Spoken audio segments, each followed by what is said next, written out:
Hey everybody, it's Charlene. Today we're going to be doing an older technique, but it's going to work so perfectly and I'm sure you guys are going to love it.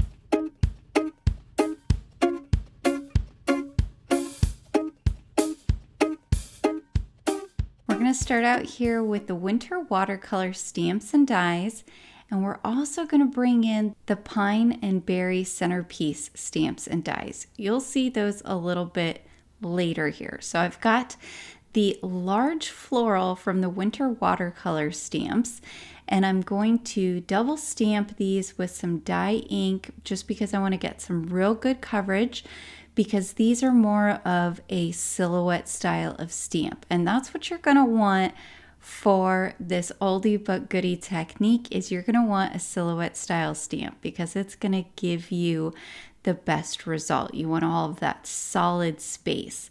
So coming in here again, doing the second coating of ink there. Now this would look fabulous in red, and you're going to see I'm going to do a really dark red here in a minute, but I wanted to do some pink, kind of non-traditional holiday. All right, I've got a piece of acetate. That's actually the cover from my insert inside of my MISTI, the Waffle Flower Sticky Matte insert. I hung on to the piece of acetate that comes with it, but you could use any piece of acetate. And now I've taken that detailed stamp from the Pine and Berry Centerpiece stamps, and it has some bells and some holly and a bow and just lots of different holiday items in it.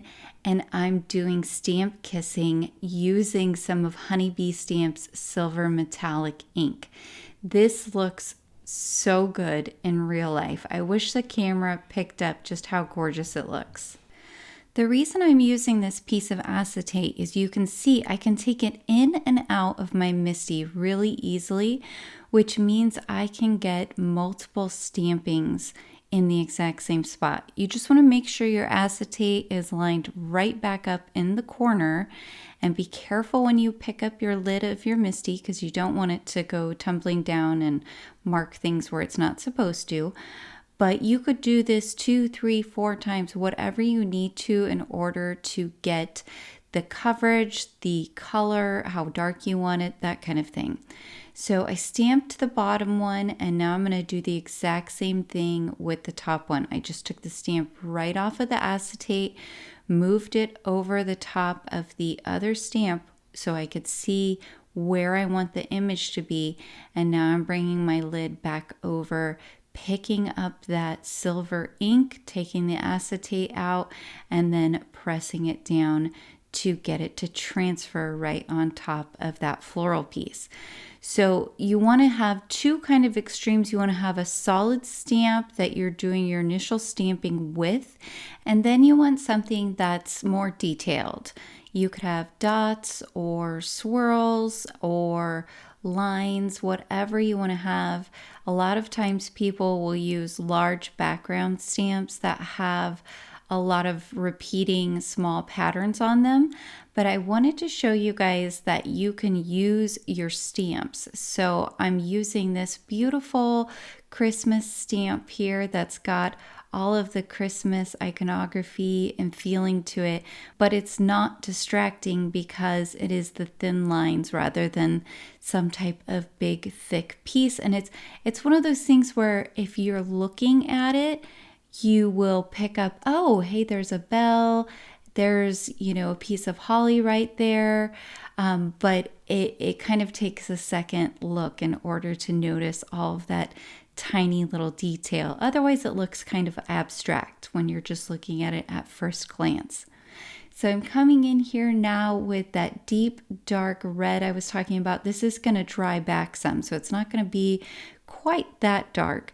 But I wanted to show you the difference between using the metallic on a light color versus a dark color. I do think it shows up a little bit better on the dark color, but I was really happy with the way both of these turned out. So again, doing the multiple stampings, I've got my acetate there, and it comes out gorgeous. I did want to mention, if you're not super familiar with stamping with really dark colors like this red, just keep in mind that these kind of colors do tend to stain your stamps, but it doesn't impact your ability at all to use them. So we've got our gorgeous pieces done there. We're going to cut them out with the coordinating dies. And now here I have the Holiday Wishes paper pack. These designs are just phenomenal. I was speechless actually when I was looking through there, because this is what I think of when I think holiday. All of the designs in this pack are just beautiful. So I wanted to use that nice soft gray plaid for my background because I thought it tied in really well with the metallic. So you'll see that here in a moment. But before I do that, I decided to take a few more stamps from the Pine and Berry Centerpiece stamps, and I'm going to stamp them out. So if you go back and you look again at that Pine and Berry Centerpiece stamp set, there's a lantern and candles and all of these different pieces of foliage that are perfect for a holiday centerpiece. Now, these work really well in combination with the winter watercolor stamps. So these two sets are very interchangeable and go together really well. So you can see I stamped out those pieces of foliage from that Pine and Berry Centerpiece set, and I'm going to do two sets of them. So you've got kind of the two little pine pieces, and then there's a third piece that has kind of a little leaf piece as well as some berries. So this looks gorgeous in the silver. You don't have to do anything to it other than keeping it silver. I thought that would look really nice because it's going to pick up those lines where we did the stamp kissing. But certainly this would look gorgeous colored in. I mean, there's so many different ways to use these two sets. Okay, so I'm also taking my sentiment from that same set. It's a very beautiful, scripty Merry Christmas, really thin lines. It's gorgeous. So there's the coordinating dies. I've cut everything out. I did go ahead and cut 2 extra layers of the Merry Christmas so that I could glue them together and give them a little bit of dimension. So oftentimes I will use press and seal when I'm making an arrangement like this. I'll put together everything how I like it, and then I use a sheet of press and seal over the top, push it down and pick it up. So that way I can add glue on each piece and glue it down, pull the press and seal back up, and it works really, really well. But I wanted to show you an alternative here. Do you see what I just did there? I added glue to the back of my Merry Christmas where I knew the next layer was, and then I'm holding everything with my tweezers, and I picked up that first layer of the floral, and now I'm going to pick up the second layer of the floral. I just got to make sure each time that I have everything kind of lined back up so that it works on the card.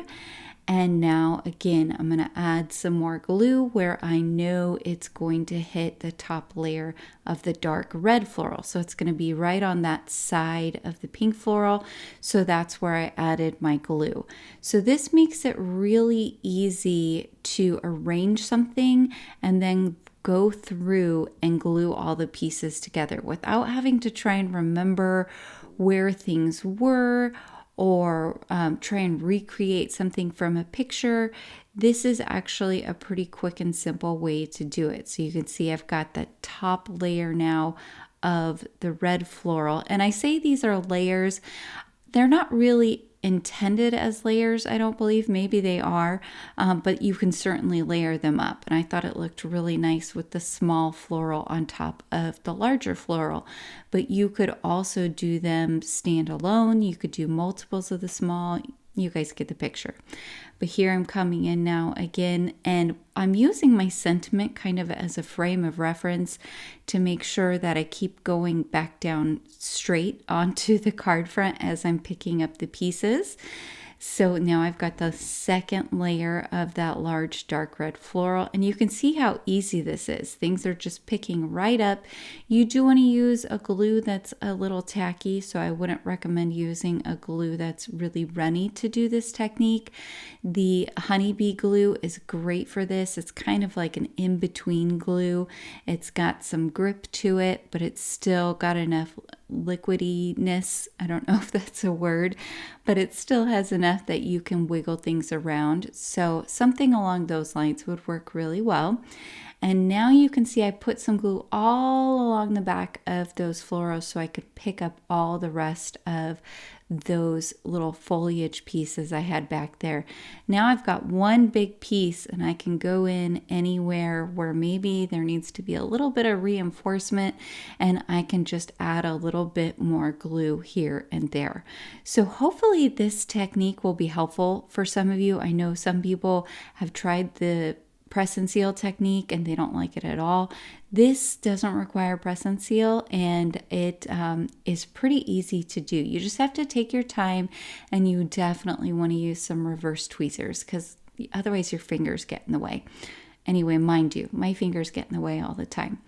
But here I've got my glue, and I'm going to go ahead and glue that beautiful plaid piece. I'm gluing it to a kind of darkish warm gray piece of cardstock that I have, and it's going to give that nice little border of that darker gray, and that's going to pick up the darker lines that are in the plaid. So I'm kind of tying everything together here with that gray / metallic. It's all going to be throughout each element of the card. Now I can glue this whole piece onto my A2 sized card base. So it's 4¼ inches by 5½ inches. And I have a side fold card base. You could do this with a top fold too. I tend to do a side folding card base just because I find that they stand up better, even though I really like the look of top folding card bases. I don't know. What do you guys think? Let me know down in the comments which one you prefer. I'm just curious. So I've got that glued on there now. It would have looked nice popped up as well, but instead I decided to go ahead and add some foam tape all along the back of the entire piece that we glued together. So that's going to be popping up, and I still wanted this to be able to be mailed. So I'm using a low loft foam tape, so it doesn't have a ton of thickness to it, but it's going to give it a little bit of that nice dimension that just kind of makes things pop. So I'm placing that there on the front of the card. Look at all of that gorgeous goodness, you guys. Oh, it looks so pretty. I'm going to take a scrap there of that gray plaid paper, and I'm going to put it on the inside of my card. This is a great way to use some of your scraps. And it just gives the whole card kind of an overall feeling, right? When you see the outside with that beautiful plaid pattern, and then you open it up on the inside and it has the plaid pattern there as well, it just makes it look really cohesive. So I've got some of those gorgeous holiday wishes gem stickers. These coordinate perfectly with the paper pack, and I've put about 6 of them there on the card. I used the pink ones, and then I did decide to come in and add just one little tip of one of the pieces of foliage over there. Who knows if that was really necessary, but I felt like I wanted to have it on there. So I came in with it, and I just put a little piece of foam tape on the back of it so I could tuck it back behind the dark red floral. So that finishes off our card. I hope you guys picked up some tips and tricks today. Please be sure to like and subscribe, as well as hit that notification bell so that I can continue bringing you more crafty content in the future. Until next time, happy crafting.